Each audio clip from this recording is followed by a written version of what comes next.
नमस्कार, मैं हूं वसुधा तिवारी। एलजेपी अध्यक्ष चिराग पासवान को एक और बड़ा झटका लगा है। बिहार में लोजपा के इकलौते विधायक राजकुमार सिंह ने जेडीयू का दामन थाम लिया है। राजकुमार सिंह बेगूसराय के मटिहानी से विधायक थे और उन्होंने अब जेडीयू का दामन थाम लिया है। लोजपा उन्होंने छोड़ दी है। इसके बाद बिहार विधानसभा में एलजेपी का प्रतिनिधित्व करने वाला कोई भी नहीं बचा है। बिहार विधानसभा चुनाव के समय अपने आप को प्रधानमंत्री मोदी का हनुमान बताने वाले चिराग पासवान ने नीतीश कुमार पर जमकर हमला बोला था।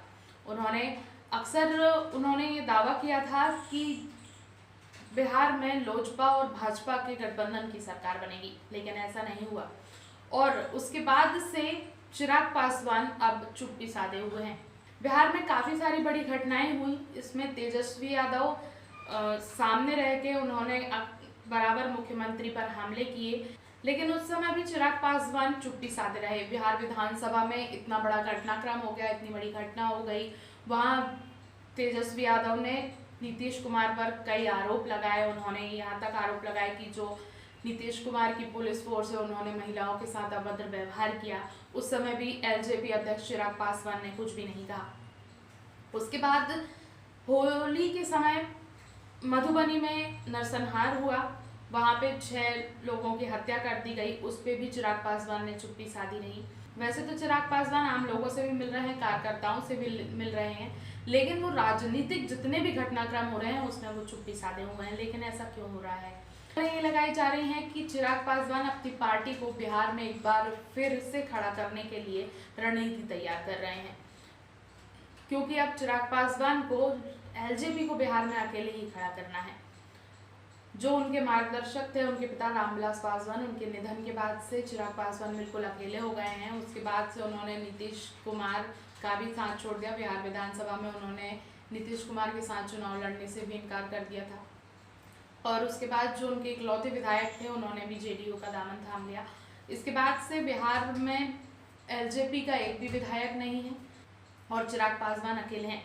इससे पहले भी जो एक इकलौती एमएलसी थी चिराग पासवान की पार्टी एलजेपी की, उन्होंने भी खुद भाजपा का दामन थाम लिया था। तो चिराग पासवान ने अक्सर ही कहा है कि वो केंद्र में एनडीए के साथ रहेंगे, वो एनडीए का साथ नहीं छोड़ेंगे, लेकिन वो अब बिहार में अपनी पार्टी को फिर से खड़ा करने के लिए क्या रणनीति बना रहे हैं ये तो चिराग पासवान ही जानेंगे, क्योंकि उन्होंने पिछले काफी समय से ना मीडिया के सामने आने से भी मना कर दिया है।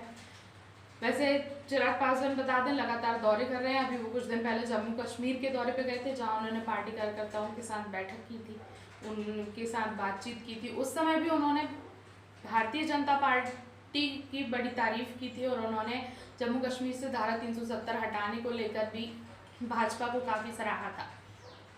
लेकिन अभी देखना ये होगा कि चिराग पासवान वापस एलजेपी को बिहार में खड़ा करने के लिए क्या रणनीति तैयार कर रहे हैं। बता दें कि इसके पहले जो जनवरी में केंद्रीय बजट को लेकर जो बैठक होनी थी उसमें भी चिराग पासवान शामिल नहीं हुए थे, जिसको लेकर ये कहा जा रहा था कि शायद नीतीश कुमार नहीं चाहते कि चिराग पासवान उस केंद्र के बजट में होने वाली बैठक में शामिल हो। उसके बाद उन्हें फोन करके शायद ये कह दिया गया था कि वो इस बैठक से दूर रहें, लेकिन चिराग पासवान का ये कहना था कि वो अस्वस्थ थे, इसलिए वो इस मीटिंग में शामिल नहीं हुए। वैसे देखते हैं कि अब चिराग पासवान कितने दिन तक चुप रहते हैं और अगर वो अभी उनकी जो चुप्पी है वो किसी आने वाले तूफान की तरफ इशारा कर रही है, ये देखना होगा।